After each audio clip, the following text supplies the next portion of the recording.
Parce que quand je parle moi-même souvent, les gens ont des difficultés à comprendre ce que je veux dire. Je suis pas un très bon narrateur.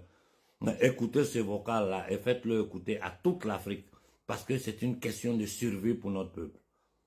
Ce serait une castration chirurgicale. Les autres, il faudrait les stériliser sans qu'ils le sachent.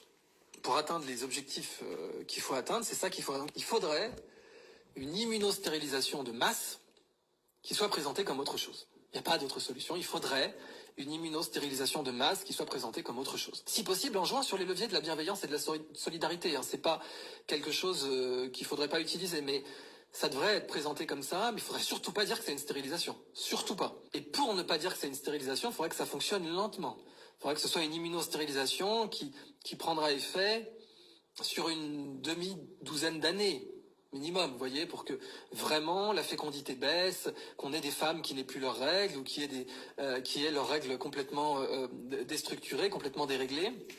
Et puis des hommes, pareil, qui soient de plus en plus stériles, avec leurs testicules qui produisent de moins en moins de spermatozoïdes.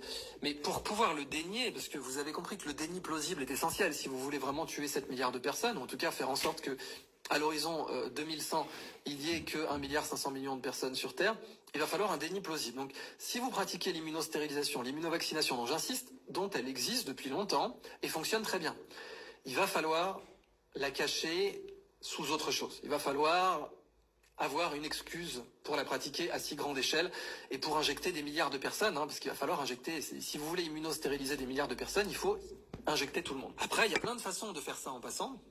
Il y a des méthodes marketing, il y a des méthodes politiques, et puis il y aurait des méthodes technologiques, qui seraient d'utiliser une immunostérilisation qui passerait par les muqueuses, qui serait inhalée, ou qui passerait par des moustiques.